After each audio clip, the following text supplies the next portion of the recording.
अस्सलामु अलैकुम वरहमतुल्लाहि वबरकातुहू। आज सूरह कुरैश तजवीद के साथ पढ़ेंगे। अऊज़ु बिल्लाहि मिनश शैतानिर रजीम।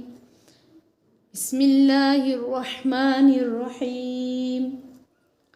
लिईलाफि कुरैश ईलाफिहिम रिह्लतश शिताइ वस्सैफ फल्यअबुदू रब्ब हाज़ल बैत अल्लज़ी अतअमहुम मिन जूअ व आमनहुम मिन खौफ। तो यहाँ पे लिईलाफि कुरैश, यहाँ पे या मद्दा है, इसको थोड़ा सा खींच कर पढ़ेंगे। और ये जो यालीन है इसको जल्दी पढ़ेंगे, लेकिन यहाँ पे इसको कहते हैं कि मद्देलीन आरिज़ वक्फ़ी। वो कहाँ पे होता है मद्देलीन आरिज़ वक्फ़ी? जहाँ पे जिसमें हरफ़े लीन के बाद सुकून वक्फ़ की वजह से हो, यानी असली सुकून ना हो। ये जो हरफ़े लीन है, हरफ़े लीन या है, उसके बाद जो सुकून आ रहा है शीन पर, यानी जज़्म आ रहा है, वो सुकून जो है वो वक्फ़ की वजह से हो रहा है, असली सुकून नहीं है। तो इसी को कहते हैं मद्दे लीन आरिज़ वक्फ़ी। तो इसको खींच कर पढ़ते हैं। और कुर्रा के नज़दीक इसके अंदर यानी ज़्यादा खींचना या थोड़ा सा कम खींचना या बिल्कुल कम खींचना, तीनों तरीके से जायज़ है, लेकिन ज़्यादा खींचना ये ज़्यादा बेहतर होता है। लिईलाफि कुरैश, इस तरीके से। और ऐसे हुरूफ़े लीन को जल्दी पढ़ते हैं, लेकिन यहाँ पे इसको खींचेंगे और ये इसी को कहते हैं मद्दे लीन आरिज़ वक्फ़ी।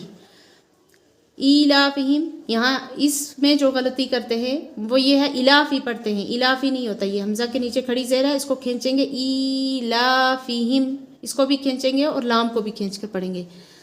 और मीम साकिन पर इज़हार शफ़ी होगा, इस मीम साकिन पर गुन्ना नहीं होगा। ईलाफिहिम इस तरीके से पढ़ेंगे।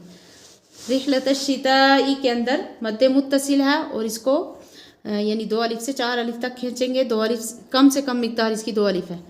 वस्सैफ, यहाँ भी वही मद्दे लीन आरिज़ वक्फ़ी है और यहाँ भी इसको वस्सैफ, ऐसे या लीन को जल्दी पढ़ते हैं, लेकिन यहाँ पे मद्दे लीन आरिज़ वक्फ़ी होने की वजह से इसको खींचेंगे। वस्सैफ। फल्यअबुदू, इसमें भी गलती करते हैं, फल्यअबुदू पढ़ते हैं। वो जो मद्दा है इसको खींचना है और इसको खींच कर पढ़ना है। फल्यअबुदू रब्ब हाज़ल बैत, बैत कहते वक्त थोड़ा सा खींचा जाएगा, मद्दे लीन आरिज़ वक्फ़ी। अल्लज़ी अतअमहुम, मद्दे मुनफ़सिल है, इसको भी खींचेंगे। अतअमहुम, अब यहाँ पे त्वा जो है इस पर कलकला होगा, अत पढ़ेंगे, इसकी आवाज़ को ऊपर उठाना है। और मीम साकिन जो अभी मैंने ऊपर बताया कि मीम साकिन जो है यहाँ पे गुन्ना नहीं होगा, क्योंकि यहाँ पे इज़हार शफ़ी हो रहा है। और इस तरीके से मीम साकिन के 3 कायदे हैं। एक ये इज़हार शफ़ी है और इदगाम शफ़ी यहाँ पे हो रहा है, और तीसरा है इख्फ़ा शफ़ी। तो जहाँ इदगाम शफ़ी होता है वहाँ गुन्ना करके पढ़ेंगे। इदगाम शफ़ी उस मीम पर होता है जिस मीम साकिन के बाद दूसरी जो मीम आए वो मुशद्दद हो, यानी तशदीद वाली हो, वहाँ इदगाम शफ़ी होता है, वहाँ गुन्ना करके पढ़ेंगे। यानी इस हा को इस मीम के साथ मिलाएंगे, जो जिस्म वाली मीम है इसको नहीं पढ़ेंगे। अतअमहुम, और गुन्ना इस तरीके से करेंगे। मिन, नून साकिन पर इख्फ़ा होगा, क्योंकि नून साकिन के बाद जीम हुरूफ़ इख्फ़ा का है, इसलिए नून की आवाज़ को नाक के अंदर छुपा कर पढ़ेंगे। मिन जूअ, यहाँ भी तनवीन पर कायदा हो रहा है इदगाम माल गुन्ना का, और इस इदगाम माल गुन्ना को इदगाम नाकिस भी कहते हैं। तो इदगाम माल गुन्ना के वक्त नाक के अंदर आवाज़ जाती है, जूअ व आमनहुम। और कितनी देर तक नाक के अंदर आवाज़ रखनी है? 1 अलिफ की मिक़दार तक। जूअ व आमनहुम मिन खौफ, यहाँ भी मीम साकिन पर इदगाम शफ़ी हो रहा है, इसलिए गुन्ना करके पढ़ेंगे। और नून साकिन पर इजहार हो रहा है, इसलिए इस नून की आवाज़ को ज़ाहिर करके पढ़ेंगे, मिन खौफ। और यहाँ भी वाव जो लीन है, लीन को जल्दी पढ़ते हैं, लेकिन यहाँ पे मद्दे लीन आरिज़ वक्फ़ी होने की वजह से यहाँ इसको थोड़ा सा खींच कर पढ़ेंगे जब वक्फ़ करेंगे। मिन खौफ, इस तरीके से।